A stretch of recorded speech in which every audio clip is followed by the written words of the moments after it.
What is up, guys, and back with another story time. I think that's what I'm going to continue on, is story times. I got some pretty crazy ones I'd like to share with all of you. This one takes place when I was 13, turning 14. It's pretty crazy, actually. This time I'll try to give a little context. My family is pretty disabled. My mom has a lot of problems with her, along with me and my brother. So we bought this old junker RV at a place that sells basically junk cars for cheap. It was pretty good deal. But because we have problems, we travel a lot. To like Portland or Houston, places with huge hospitals. So this time we went to Dallas. If you don't know where that's located in Texas.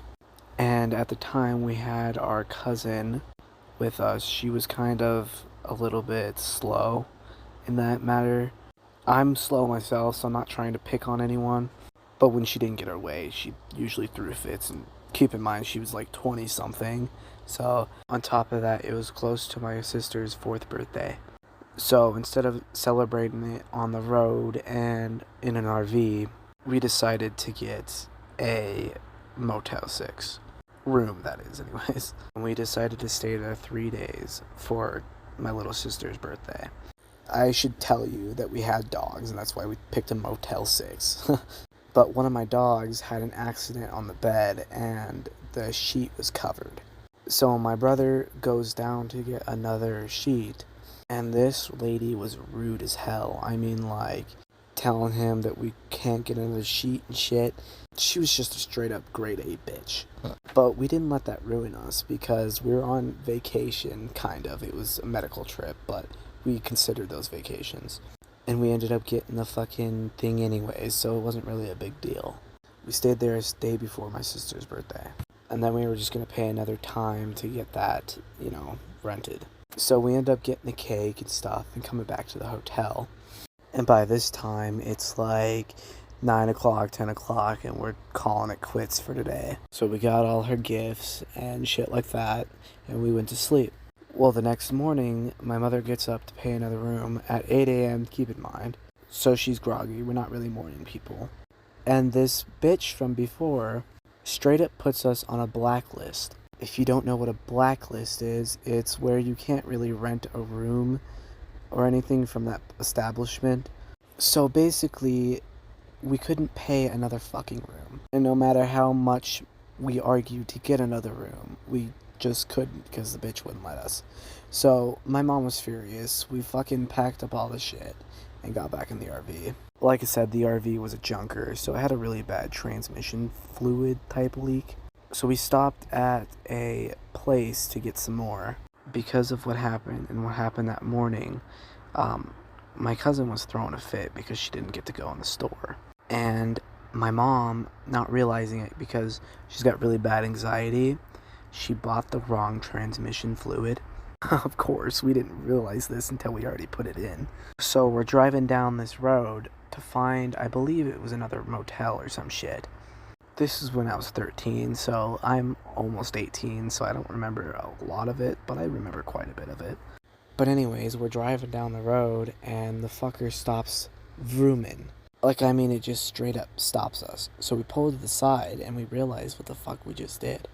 Oh, I should say that my brother and his current girlfriend was there at the time. It's his ex now. And so it was already getting late. It was like 4 o'clock, 5 o'clock at this time. And we're broken down. No contacts, because we're in fucking Texas. No family, no nothing to come pick us up. Nobody to bail us out, basically. And all we had was that RV. So we ended up having to stay there for the night. And we're in Timbuktu. There's no houses, no nothing. We're just by a field. I remember this because it was kind of scary. I was just a dumb kid, so I really didn't think that we were in a bad situation. But the more I think back, the more that could have happened that didn't. We just kind of tried not to make the worst of it, I should say. So our plan was to hike into a nearby town that was about 3-4 miles away. But it was getting late, so we had to wait until tomorrow. That's why we had to stay the night. So basically, I go to sleep, and then I get woken up at like 2 a.m. by my mother. Oh, and my brother's ex. And my fucking brother's ex is holding a hammer and my mother is holding a damn screwdriver. And I asked what is going on for them to hold weapons. They told me they heard a scream or coyotes, one of the two. If you don't know, coyotes have like a really bad yelp. If they do, it's kind of fucked. So anyways, they told me that they heard something and they're just keeping protection. So I decided to stay up with them because I'm a kid, and after hearing that, I'm fucking scared out of my mind. And we're hearing cars pass us because at this point we stayed up a few hours and it was around 4 a.m. You know, time to get up for work if you're that type of person that works, you know, fucking graveyard or some shit, I don't know. Or I should say they were coming back from graveyard. Well, this car decides to pull up beside us. Their headlights on blazing. I mean, like, their fucking headlights were bright as fuck. We kept the lights off so nobody knew no one was in there. Just in case it was a scream that we heard. So I'm pretty sure this guy thought the thing was abandoned, was gonna get some parts or looted or some shit. So we're just waiting for this guy to fucking make a move. And we're waiting with a hammer and a fucking screwdriver by the door. And we hear his car door open. But he's not exiting the vehicle, he's just like standing there. And what I mean by standing there, he was like halfway out of his car and halfway in. But he never exited his car. So we wait a few more minutes and we're like, okay, we gotta do something or else this guy's gonna get the drop on us. We're kind of a paranoid family. Sometimes it's a blessing, sometimes it's a curse. But anyways, we turn on the porch light and my mom fucking goes out there yelling at this dude with a fucking hammer. This guy puts his car into reverse and fucking speeds off. And by that time, we're like, dude, we're not gonna get any sleep. Let's just fucking stay up. Our hearts were racing.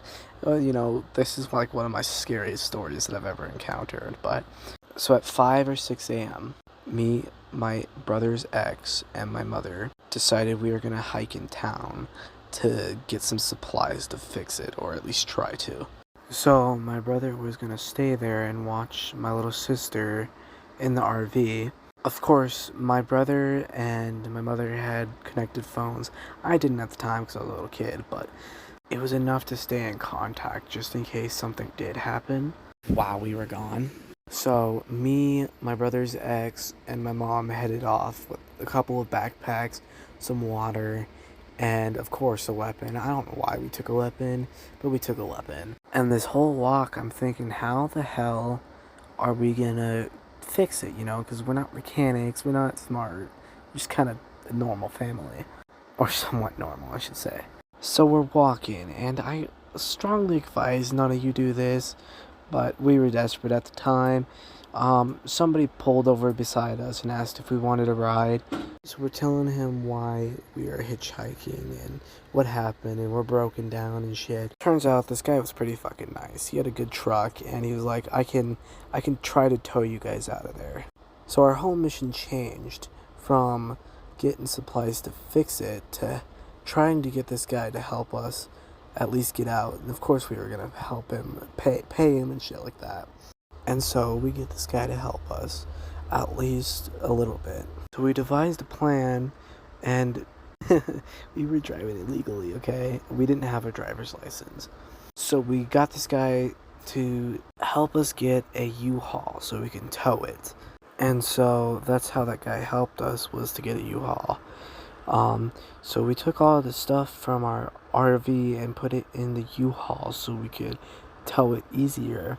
When we did that, we towed it to my aunt's place, or kind of like my aunt. She's not related technically, but she's related to my other aunt, so I don't know how to put that. So we basically got there safe and sound, but the story I just wanted to tell you because it's crazy and you don't really think of what's going to happen until it does happen. So I hope you guys like this story time. I know it's a little bit different from my other one, and it's definitely a lot longer, but I hope you guys enjoy these ones better because I like this one better. Yeah, like, comment, subscribe, and peace out, guys. Thanks for sticking in with me.